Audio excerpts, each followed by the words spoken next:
गांधार नरेश के खिलाफ पूरी गांधार की प्रजा भड़क उठी थी। विरोध इतना ज्यादा बढ़ गया था कि राजा का शासन होने के बावजूद भी प्रजा उसको सिंहासन से हटाने की बात कर रही थी। लेकिन इससे पहले गांधार नरेश कोई प्रतिक्रिया दिखा पाता, किसी को कोई नुकसान पहुंचा पाता, उसके उत्तराधिकारियों ने अपनी तलवार निकाल ली और उसे उसी वक्त बंदी बना लिया। गांधार नरेश को कारागार में डाल दिया गया था। कारागार में खड़े होकर वो जोर जोर से चिल्ला रहा था, मैं तुम्हारा राजा हूँ, निकालो मुझे यहाँ से बाहर। देखता हूँ कि कब तक मुझे बंदी बना कर रखते हो। जिस दिन बाहर आया ना, उस दिन एक एक को चुन चुन के मारूंगा। गांधार नरेश लगातार पागलों की तरह चिल्ला रहा था। उस पूरे कारागार में सिर्फ उसी की आवाज गूंज रही थी। तभी उसके कान में आवाज पड़ी, अपने ही महल के कारागार में बंद होने का आनंद ही कुछ और ही होता है। मैं सच कह रहा हूँ ना गांधार नरेश। आवाज सुनकर गांधार नरेश शांत हो गया, लेकिन वो अपना सिर सलाखों से टिकाए हुए खड़ा था। अगले ही पल फिर उसने सुना, अब तुम्हें समझ में आ गया होगा कि मगध को नुकसान पहुंचाने का अंजाम क्या होता है। गांधार नरेश ने अपनी बौखलाई आंखों से सामने की तरफ देखा। उसके पूरे बाल बिखरे हुए थे, वो पूरे पसीने से भीग चुका था। उसके माथे पर लिखा मगध और उसका चेहरा इतना खूंखार नजर आ रहा था कि मानो कोई भूत सामने खड़ा हो। उसके सामने अंतेनाग खड़ा था। उसे देखकर गांधार नरेश ने हुंकार भरते हुए कहा, जो भी कुछ तुमने और तुम्हारे सम्राट ने किया है ना, ये बहुत भारी पड़ने वाला है तुम दोनों को। अंतेनाग निश्चिंत था। उसके चेहरे पर बिल्कुल भी शिकन के भाव नहीं थे और न कोई डर। उसने साधारण लहजे में कहा, यदि सम्राट बिंबिसार यहाँ होते तो तुम्हें सलाखों के पीछे देखकर उन्हें भी सुकून मिलता। खैर, हमारे पास तुमसे बात करने का वक्त नहीं है। हम तो तुम्हें यहाँ सम्राट बिंबिसार का संदेश देने आए हैं। कि सुनकर गांधार नरेश ने क्रोध से सलाखों को मजबूती से पकड़ लिया। तो फिर अंतेनाग ने आगे कहा, सम्राट ने कहा है कि एक राजा प्रजा के बिना अधूरा होता है। तुमने मगध की प्रजा को मारने की कोशिश की थी और हमने तुम्हारी ही प्रजा को तुम्हारे खिलाफ कर दिया। हम मरते दम तक इसी कारागार में बंद रहोगे। गांधार नरेश निशब्द हो चुका था। जाते जाते अंतेनाग ने उसे बताया कि उसने उसके उत्तराधिकारियों के साथ समझौता भी कर लिया है, जिसमें गांधार नरेश को कारागार में बंद करने का उपहार राज सिंहासन होगा और आजीवन मगध के साथ मित्रता के संबंध रहेंगे। इसके बाद अंतेनाग वहां से चला गया और वो गांधार नरेश किसी लाचार की तरह उस सलाखों में हमेशा हमेशा के लिए कैद हो गया था। पूरे 2 दिन बीत चुके थे। सभी बांध दोबारा खोल दिए गए थे। मगध का जनजीवन पहले की तरह फिर से शुरू हो गया था। आम्रपाली जिस गांव में थी, उस गांव में भी लोग लगभग ठीक हो चुके थे। आम्रपाली, विशाखा, सोम और राजकुमारी महल वापस लौटने की तैयारी में थे। आम्रपाली के चेहरे पर एक अलग सी ही खुशी की लालिमा बिछी हुई थी।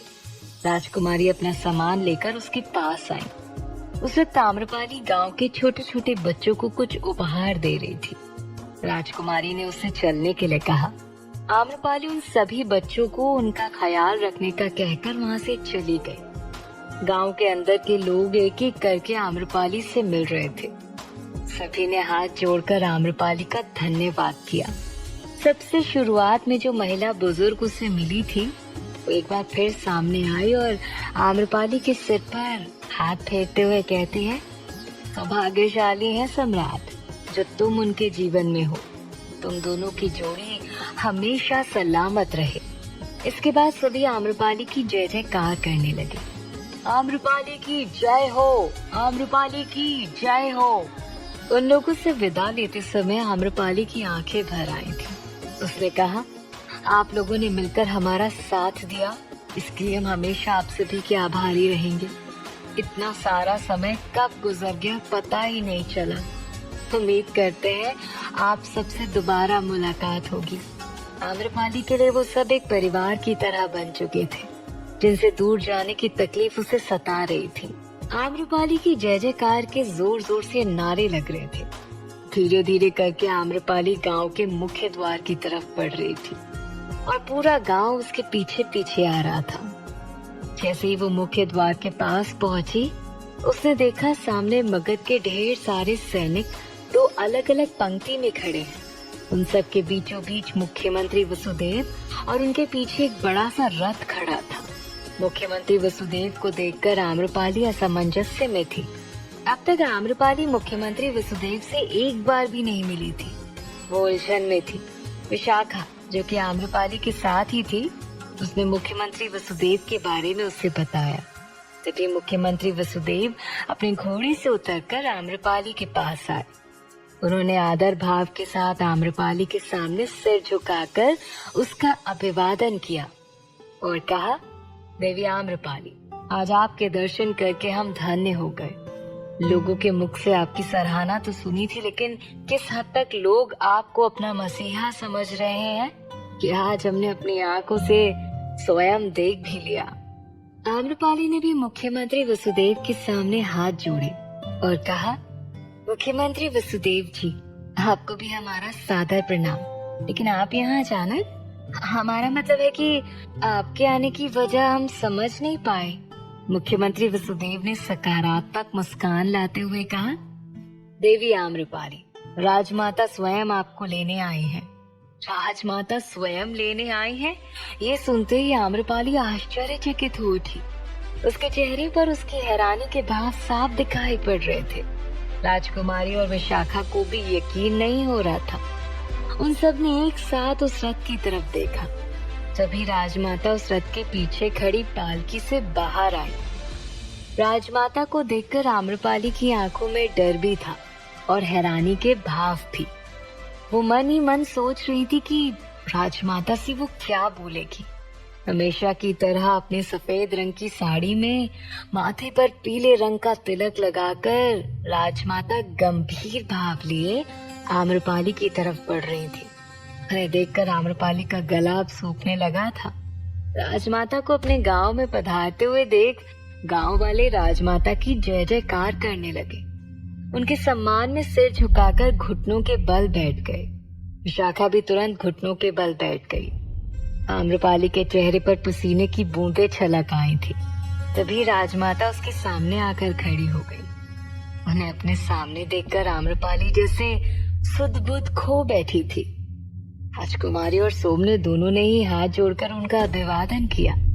उन्हें अभिवादन करते हुए देखकर आम्रपाली को भी याद आया और वो भी घबराते हुए तुरंत राजमाता का अभिवादन करते हुए कहती है, प्रणाम राजमाता। राजमाता ने सबका अभिवादन स्वीकार किया और सभी को उठने का इशारा किया। इशारा मिलते ही पूरे गांव वालों के साथ साथ विशाखा भी उठकर वापस अपनी जगह पर खड़ी हो गई। गांव के मुखिया तुरंत राजमाता के सामने आए और उनके आने की वजह पूछते हुए कहते हैं, राजमाता आप यहाँ? हमसे कोई त्रुटि हो गई क्या? तो राजमाता ने अपने हाथ दिखाकर उसे शांत रहने का इशारा किया और आगे कुछ भी नहीं बोलने दिया। उनके चेहरे के भाव ऐसे थे कि कोई भी समझ ही नहीं पा रहा था कि आखिर उनके मन में क्या चल रहा है। वो मन ही मन क्या सोच रहे हैं। एक तरफ राजमाता आम्रपाली को लेने उसके गांव पहुंची थी, तो दूसरी तरफ सम्राट को आम्रपाली के महल वापस आने का बेसब्री से इंतजार था। सम्राट अब पूरी तरह से ठीक थे। वो भी राजमाता के साथ आम्रपाली को लेने जाना चाहते थे, लेकिन राजमाता ने उन्हें रोक दिया और खुद आम्रपाली को लेने उस गांव गई। आम्रपाली के महल वापस आने की खुशी में सम्राट भी पूरे राजमहल को किसी दुल्हन की तरह सजवा रहे थे। पूरा राजगृह आम्रपाली के स्वागत की तैयारियों में जुटा था। अदीना भी महल वापस आ चुका था। उसने गांधार नरेश के बारे में सब कुछ सम्राट को बता दिया था। गांधार नरेश का खतरा मगध से टल चुका था। अब इंतजार था तो आम्रपाली और सम्राट के विवाह का, जहाँ सभी के लिए आम्रपाली का वापस लौट कर आना किसी उत्सव से कम नहीं था। वहीं राजमहल की आखिरी छोर पर खड़ी रानी कौशला देवी की आंखें सूजी हुई थी। वो अपनी आंखों में किसी प्रतिशोध की ज्वाला लिए पूरे राजगृह और सम्राट की तरफ देख रही थी। तभी त्रिलोक सिंह उसके पास पहुंचा और उसे सांत्वना देते हुए कहा, ये क्या बहन, अभी भी आंसू बहा रही हो? कौशल्या देवी ने कठोर स्वर में कहा। हमें तकलीफ देकर पूरे राजगृह में आज उत्सव मनाया जा रहा है। हमें हमारे पुत्र से दूर करने की धमकी दी गई है और आज कह रहे हैं कि हम शांत बैठ जाएं। इतना कहकर रानी कौशल्या देवी त्रिलोक सिंह की तरफ पलटते हुए कहती है, भाई किसी भी तरह से हमें ये सब कुछ रोकना होगा, अन्यथा हम पागल हो जाएंगे। कहते हुए रानी कौशल्या देवी की बेचैनी बढ़ने लगी। तब त्रिलोक सिंह ने कहा, हमारा भांजा अजात शत्रु अब बच्चा नहीं रहा बहन। कुछ ही महीने में उसकी शिक्षा पूर्ण हो जाएगी और वो गुरुकुल से वापस महल आ जाएगा। और भूले मत, अजात शत्रु के हृदय में सम्राट की क्या जगह है। अजात शत्रु के बारे में सुनकर रानी कौशल्या देवी के हृदय को ठंडक मिल रही थी। उसने उम्मीद भरे स्वर में कहा, हमें उसके आने की प्रतीक्षा है। जानते हमारे पुत्र हमें कभी नहीं छोड़ेंगे, लेकिन भाई कुछ तो करना होगा ना, अन्यथा उस आम्रपाली की वजह से सब कुछ बर्बाद हो जाएगा। कुछ तो करना होगा ना भाई। कौशल्या देवी की स्थिति ठीक नहीं थी, जिसे त्रिलोक सिंह देख नहीं पा रहा था। अपनी बहन को उसने सांत्वना देने की कोशिश की और मन ही मन एक कठोर निर्णय लेते हुए कहा, बहन अब तुम्हें कुछ करने की आवश्यकता नहीं। अब जो करेंगे हम करेंगे। अब तुम्हें और अपने भांजे को कभी अलग नहीं होने देंगे, फिर चाहे कुछ भी हो जाए। एक तरफ रानी कौशल्या देवी और त्रिलोक सिंह क्या सोच रहे थे, तो दूसरी तरफ गांव में आम्रपाली को लेने गई राजमाता ने अपनी कड़क आवाज में आम्रपाली से कहा, घबराओ मत, हम आज तुम्हें अपमानित करने या डांटने नहीं आए हैं, परंतु अपने साथ तुम्हें वापस महल ले जाने आए हैं। इतना कहकर राजमाता के चेहरे पर मुस्कान आ गई। उनके मुस्कुराते ही सभी ने चैन की सांस ली, लेकिन अभी भी आम्रपाली सोच रही थी कि वो मुस्कुराए या फिर ना मुस्कुराए। तब राजमाता ने एक ममता के साथ उसके माथे पर हाथ फेरा। यह एहसास आम्रपाली के लिए किसी स्वर्ग से कम नहीं था। तभी राजमाता ने कहा, हमें क्षमा करना पुत्री, हमने तुम्हें बहुत गलत समझा। हम तो तुम्हारी परीक्षा लेने वाले थे, लेकिन तुमने तो बिना परीक्षा दिए ही उसमें सफलता हासिल कर ली। हमें तुम पर गर्व है। राजमाता की बातों से आम्रपाली का हृदय भावुक हो गया। उसकी आंखों में आंसू अपने आप ही छलक पड़े। उसे इस तरह से रोते हुए देखकर राजमाता ने फिर से गंभीर चेहरा बनाया और कहा, अब यहाँ खड़े होकर रोते रह जाओगी या फिर हमारे साथ महल भी वापस चलोगी? आम्रपाली ने जल्दी से अपनी आंखों से आंसू पोंछे और एक भोली सी मुस्कान दिए कहा, क्षमा करना राजमाता, आज बहुत दिनों बाद हमें हमारी गुरु माँ अम्बे की याद आ गई। वो भी अक्सर इसी तरह हमारे सिर पर अपना हाथ फेरा करती थी। आम्रपाली की बातों ने राजमाता के हृदय को प्रभावित कर दिया। वो वहाँ आम्रपाली से कुछ कहना चाहती थी, लेकिन कुछ बोल ही नहीं पाई और अपनी पालकी की तरफ बढ़ गई। आम्रपाली भी उनके पीछे पीछे जाकर उस रथ में सवार हो गई। खुशनुमा विदाई के साथ आम्रपाली महल की तरफ बढ़ी। वो जिस गांव से होकर गुजर रही थी, वहाँ पहले से ही उनके आने की खबर कर दी गई थी। हर जगह आम्रपाली, राजमाता और सम्राट के जय जयकारे हो रहे थे। ये सब कुछ देखकर आम्रपाली को खुशी की अनुभूति हो रही थी कि वहाँ अब सब कुछ ठीक है। तो वहीं राजमाता उस जयकारे को सुनकर प्रफुल्लित हो रही थी। वो पालकी के पर्दों को हटाकर लोगों की तरफ देख रही थी। तभी मुख्यमंत्री वसुदेव उनकी पालकी की तरफ आए और कहा, ये पूरा दृश्य देखकर आज हृदय गदगद हो उठा है राजमाता। हमारे सम्राट की दो रानियां हैं, उसके बावजूद भी किसी की जय जयकार मगध में क्या, राजगृह तक में नहीं हुई। लेकिन आज आम्रपाली ने पूरे मगध में अपने नाम का परचम फहरा दिया है। उन्होंने सम्राट का और आपका नाम भी ऊंचा कर दिया है। वहीं सोम अपने घोड़े के साथ सबसे पीछे चल रहा था।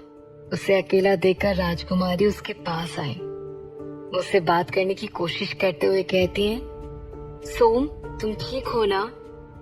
सोम ने राजकुमारी की बात का कोई जवाब नहीं दिया। राजकुमारी उसकी भावना समझ रही थी। उन्होंने विनम्र होकर कहा, हम जानते हैं तुम हमसे नाराज हो, लेकिन हम जो भी कुछ कर रहे हैं ना, तुम्हारे हित के लिए कर रहे हैं। कुछ ही देर में हम मगध में होंगे सोम। तुम सम्राट से अपनी माँ के बारे में पूछ सकते हो। राजकुमारी की बातें सुनने के बाद सोम ने रूखेपन से जवाब दिया और आगे बढ़ गया। हमें क्या करना है और क्या नहीं, अब आप हमें कुछ भी नहीं सिखाएंगी राजकुमारी। हमने आपको अपने जीवन में आने दिया, ये हमारी सबसे बड़ी भूल थी।